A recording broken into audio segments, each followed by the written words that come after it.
The riding of Kenora is as huge as it is beautiful. It stretches from the Trans-Canada Highway north all the way to James Bay. Its forests and lakes start at the Manitoba border and stretch 800 kilometers east to Thunder Bay. This is Ontario's biggest riding and one of the country's largest, but it's also one of Canada's least populated ridings, with fewer than 56,000 people. The largest town is Kenora on the Lake of the Woods. About an hour's drive from the Manitoba border, Kenora is a center for the region's outfitters and fly-in fishing camps. Dryden, with its pulp mill, is the next largest community. Then, 3 hours to the north, is Red Lake, in the heart of the riding's gold mining industry. There are more than 40 First Nation communities in this riding. 25 of them are accessible only by plane. About 40% of the population here is Aboriginal. The average family income is about the national average, but that hides huge discrepancies between better-off households and poverty in other communities. Ironically, this rugged, beautiful, and picturesque riding is also hosting one of the most interesting contests in this federal election. It pits a young Conservative cabinet minister against two political heavyweights who've come out of retirement to challenge him. One is a former Liberal cabinet minister under Jean Chrétien, and the other is the former head of the NDP in Ontario. Greg Rickford has been the Conservative MP for Kenora for the past 7 years. In the last election, in 2011, he won by about 5,000 votes. The NDP finished second. Rickford was trained and worked as a nurse in the northern Native communities here. He then went on to get degrees in law and business. He's now the Minister of Natural Resources, and he's asking the voters here for a third term. You've been a strong, effective voice that's delivered results for this region over the past 7 years, and we want to continue that record of delivering results for our communities. What's this election all about? Well, Northwestern Ontarians, like all Canadians, are concerned about the economy. They want to be sure that we have a stable manager and a plan for that economy. Obviously, the crisis around the world with ISIS, that we have clear leadership, as Prime Minister Harper has demonstrated, and the role that we're playing in that situation. So those are the things that Northwestern Ontarians share in terms of values and interests with other Canadians. Hi, how are you? Hi, thanks, how are you? Good to see you, yeah.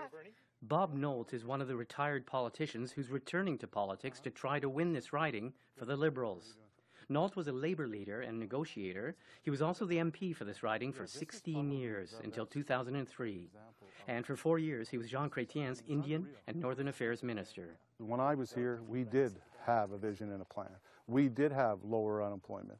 We did have relationships between First Nations and the municipalities and the governments, both provincial and federal. We need governments to be in partnership in a region as large as this, because government is important to us.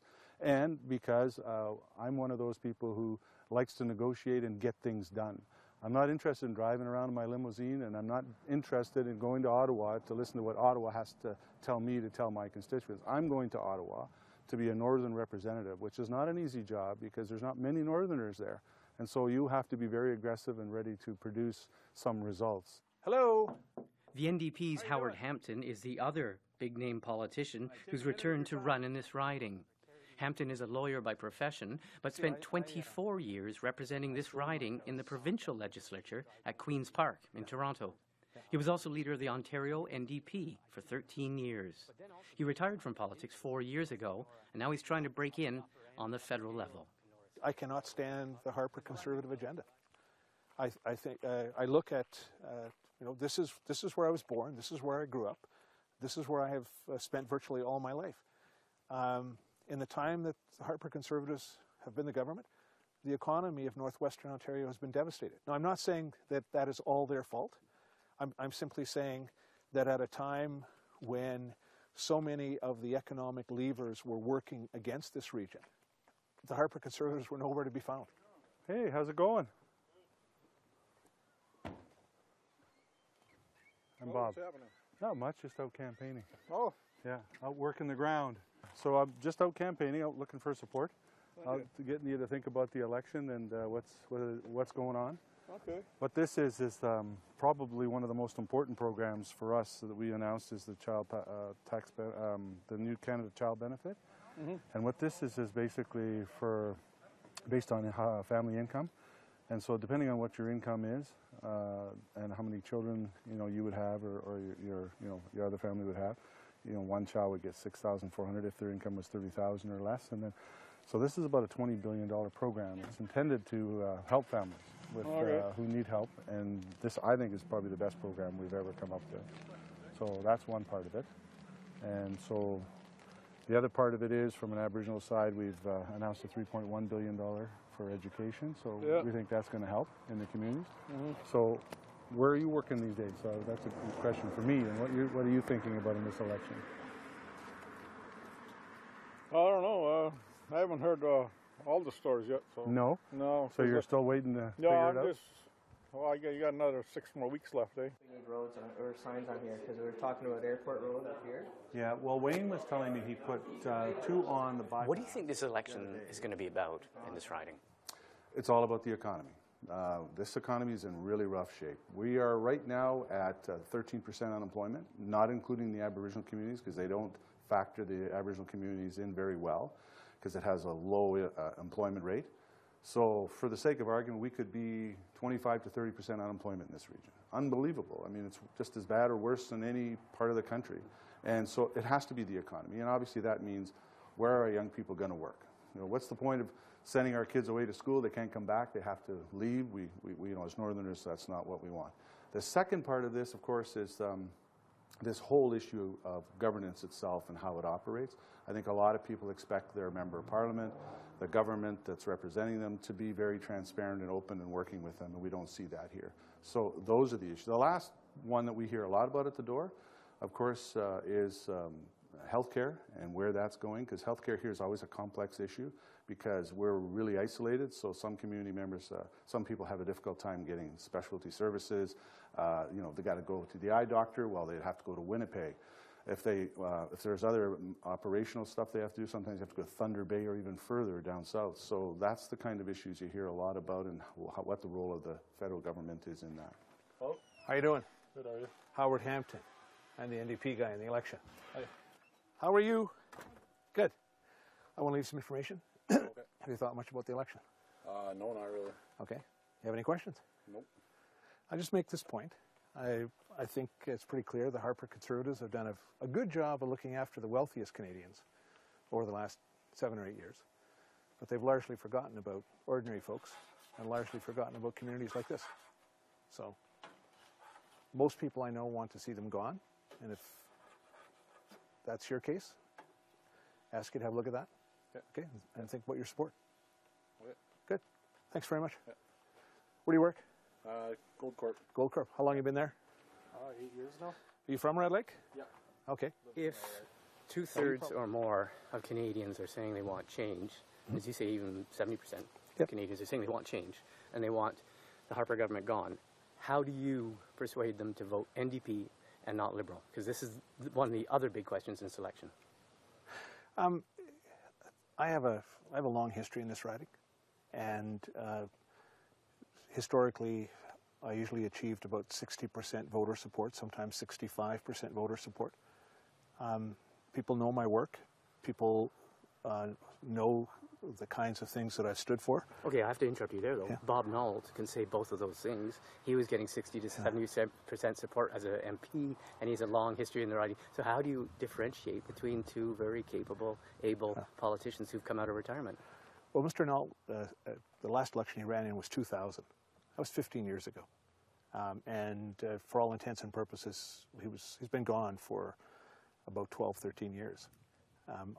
I stepped down as MPP in 2011, but I continued to work, for example, with communities like Pickle Lake, Sioux Lookout, Kenora, Dryden, Fort Francis. I continued to work with First Nations on a number of projects, some of them mining projects, some of them exploration projects, some of them potential forest projects, and even some issues around First Nation pharmacies.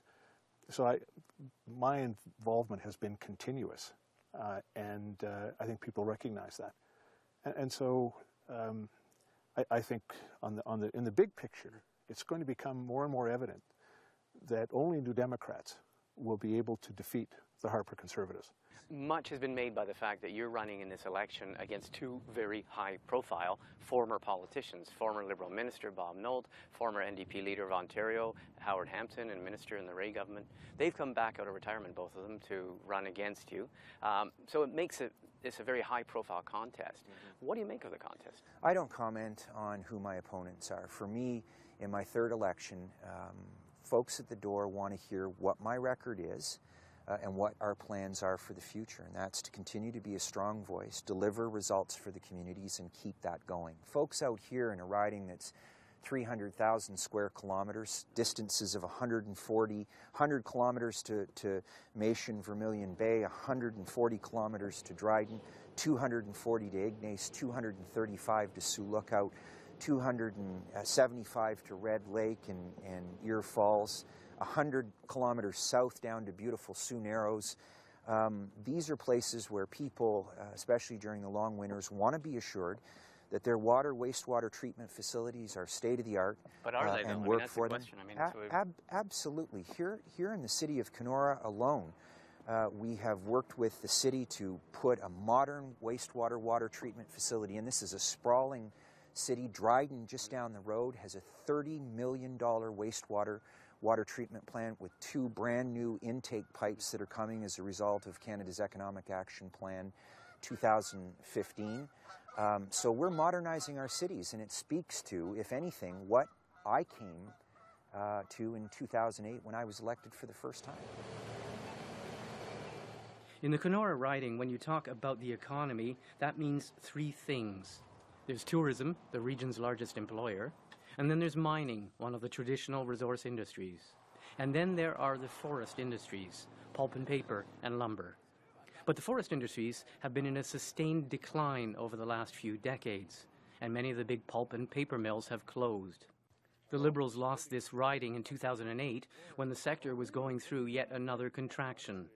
As Minister of Natural Resources, Greg Rickford says the Harper government has helped the sector get back on its feet. We have. In fact, when I became the Member of Parliament, we were really down to 2 mills. We had the Domtar mill, which had shrunk from its paper and pulp to pulp.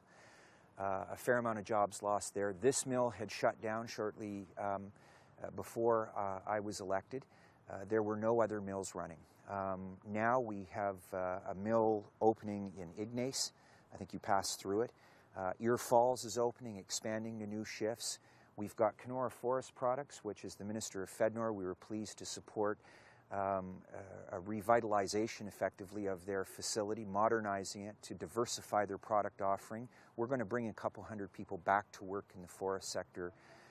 There are recent announcements at the Domtar mill have sustained jobs there, so we're seeing a return in the forest sector. We're very proud of that. But moving forward, there's no question that the labor force training, particularly with respect to First Nations, has been a priority, and making sure that the facilities that do open have a more diversified product offering. That means an investment in technology and innovation, and that's what we've done. Let's talk about the forest industry. When the Liberals lost, when you guys lost this seat, it was one of the closures was happening. I mean, there's been several pulp and paper mill and sawmill closures. Yep. The industry, how would you describe the industry? The Conservative candidate says they've done a lot to try and revive it. Well, I think it's an unfortunate scenario when people who are elected to office continue to tell the public that somehow the forestry industry that we knew when I was a child and my father was working in the forestry industry is going to come back to the way it was. We lost some 40,000 jobs in the north in the forestry sector. We're not getting them back. Forestry is a different business now. It's going to be a niche market. It's going to be a smaller market. And so, yes, there will be some jobs, but that can't be the same kind of pillar of growth that we had in my parents' and grandparents' day. If you look at the statistics and you're honest with yourself, which is what seems to be the problem with Mr. Rickford, he'd rather put the spin on it. When you're at 13% unemployment and you've been there for months and months and years, and there's no recession, well, of course now there is, and it's going to get higher again, you are in a critical situation. And so we need a new plan. We need a new vision for this region. And we need to put a lot of money into infrastructure, because if you drive around this region, you can only get to about a third of it. The other 2/3 don't have roads, don't have grids. And those are communities that are completely isolated, and there is no economy. Well, if you don't have some changes in policy at both the federal and provincial levels, it's going to be very tough for the forest sector. So you do need some changes in policy. We do need, as a country, Canada needs to think about how we position ourselves for the next iteration of manufacturing and processing. And invariably, it's going to involve more technology, and it's going to involve more skill, and it's going to involve all kinds of innovation. But the reality is, especially for the forest sector, if you look at what's going on in the U.S. West, the U.S. West is not going to produce forest products in the future. Their climate is becoming so hot and so dry that if their forests aren't burning up, and they're burning up virtually every day, you can watch it on television on the nightly news, if their forests aren't burning up, the climate is now so hot and so dry that in the future they're going to produce Saskatchewan trees, trees that are 90 years old and 3 meters tall. And that's it.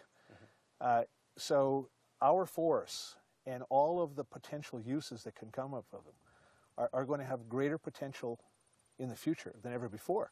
But if you don't have governments in place provincially and federally that are thinking about that, and thinking about it in terms of, okay, how do we ready ourselves for this? How do we ready our workforces? How do we ready ourselves in terms of science and technology? How do we ready ourselves in terms of innovation?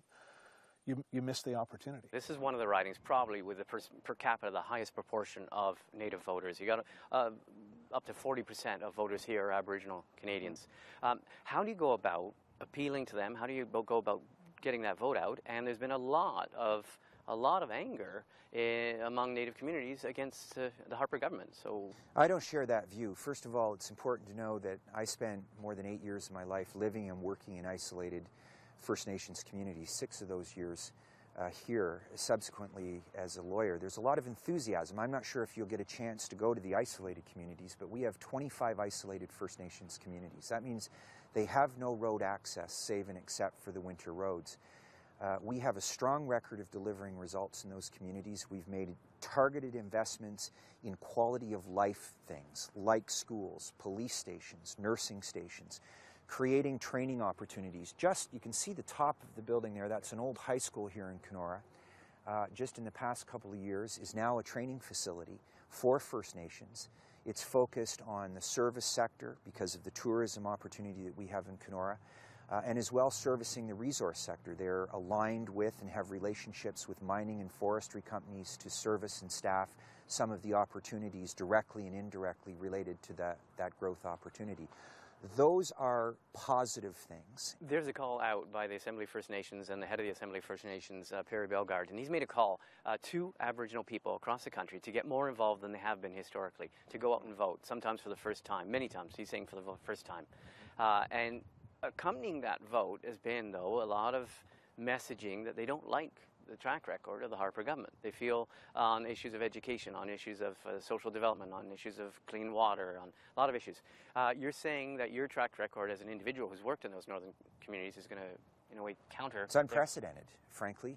These are strategic investments in things that improve the quality of life in isolated and remote First Nations communities. And many of the First Nations communities that have road access to our towns and cities and highway network. And I think on the strength of that record, as much of my time campaigning in this election has been spent, or is going to be spent, in First Nations communities. I've hosted open receptions, we've met with people, we've talked about our record, we've talked about opportunities moving forward, and taking the temperature, it's very positive overall. Visiting the Rat Portage First Nation, just outside of Kenora, Liberal candidate Bob Knowles has a completely different take on the region's Native voters and how they feel about the different federal parties. Is the vote going one way or another? Because we know that the Assembly of First Nations, the National Chief, Perry Bellegarde, is encouraging people to vote against the Harper government. He says there's not been a... So is that vote then, are you seeing it going towards the Liberals or the NDP or what? Well, that decision hasn't been made yet, which is the real interesting part. For example, on the 17th of this month, there's a huge meeting in a First Nation near Sulikout called Lac Sul. all the First Nations have been invited to come, and they're going to do a breakdown of the two platforms, the NDP and the Liberals. They've already said they're not voting Conservative. So no First Nation people that I know are voting Conservative. Haven't met one yet, but you never know, I might. But so the reality is it's a two-way race in First Nation communities and for First Nation votes between the NDP and the Liberals. And it's been my opinion for many, many years, whoever does successfully well, not 100%, but does really well in First Nation communities, generally becomes a member of Parliament here. Do you have good currency with the First Nations here? You were a minister of Indian and Northern Affairs. You tried to bring in changes to the Indian Act. It basically stalled and had to be withdrawn because of lack of consultation, they said, or maybe it was too ambitious or whatever. How was your standing with the First Nations? Good, because I was their MP for 16 years. We did a lot of good work. We did a lot of infrastructure development. We worked really hard together. We had a good partnership. I still have that same partnership. I know all the key players in the North. I know all the elders. So the familiarity and the relationship building that you have one-on-one in these communities. Both you and Bob Knowles, the Liberal candidate, are talking about having support in the Native community. Is the Native community going to make a decision collectively? Is there going to be a collective vote? Or I mean, if it does get mobilized, because there are a lot of obstacles with the new Fair Elections Act. Yeah, I think there's three things that the Aboriginal community is trying to do. One, make sure that everyone is registered to vote. And there are a lot of First Nation leaders and First Nation activists who are working on that, getting people registered to vote, in many cases for the first time. The second thing is saying to people, you need to vote. And then the third part will be, and First Nations have done this many times in the past, oftentimes they've done it on a community level. Community will hold a meeting and talk about who they should vote for, and then make a community decision. Mm-hmm. And then oftentimes everyone in the community follows that. Because there's a big meeting going on at Lac Seul, I understand. Lac Seul First Nation this week. Monday, Tuesday, Wednesday.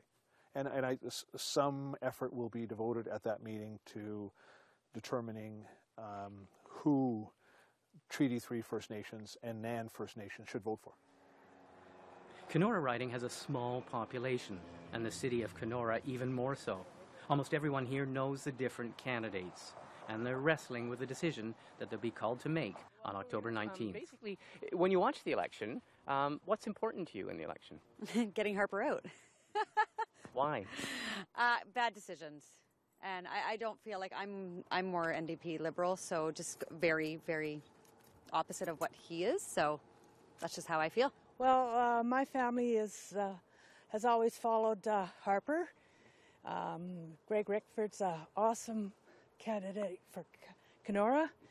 The gun registration, we all are sport shooters, and also the income splitting and the tax-free savings account. What's important to you? Change. I think that we need a little bit of change happening in our area.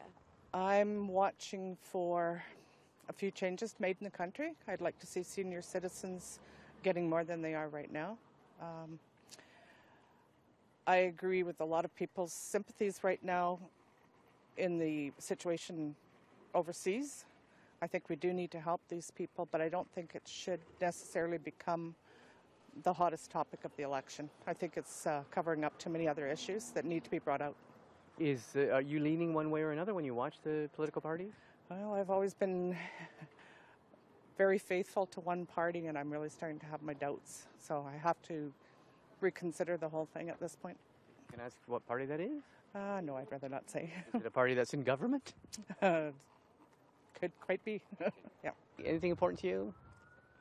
Just for the First Nation people, I guess, because we all have rights, and we do matter. And I'm really focusing on our, because we have the same election, but it's not the same as town or the cities.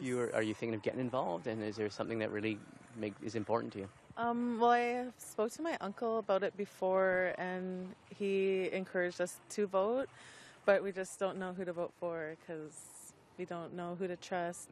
The economy, probably the most important for me.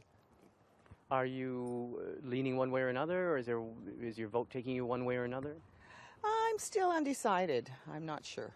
Well, I guess on a native aspect, native point of view, you know, the concerns of Bill C-51 and a lot of things going across the country that are really concerning, such as education, you know, the land, the water. Do you think Native people in this election might be voting more than in the previous elections?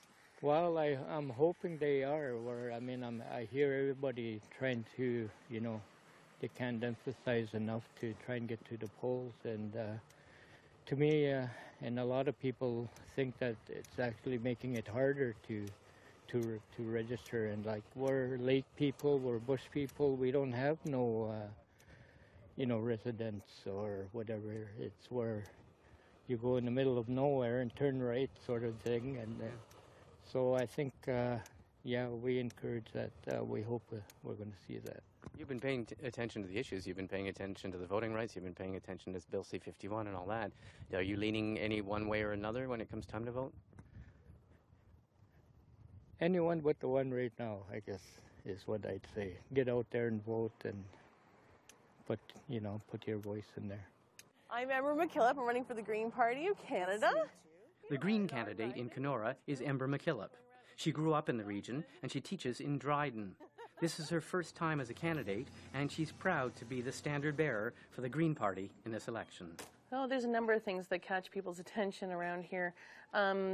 Certainly the Green Party stance on First Nations policy is a big one. I think we're the only party that takes a very strong stance to renewing, going back and looking at the Kelowna Accord, making sure we implement the UN Declaration of the Rights of Aboriginal Peoples, and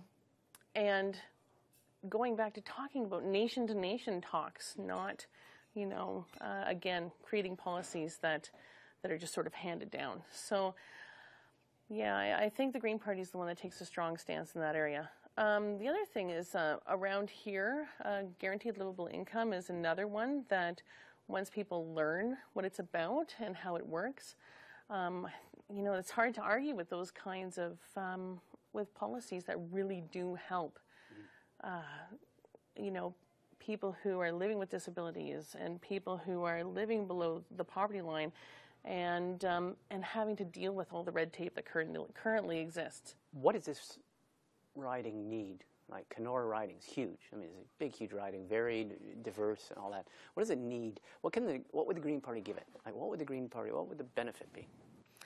Well, there's a number of issues that are sort of not necessarily unique to Kenora riding, but certainly affect us in a different way than a lot of other ridings.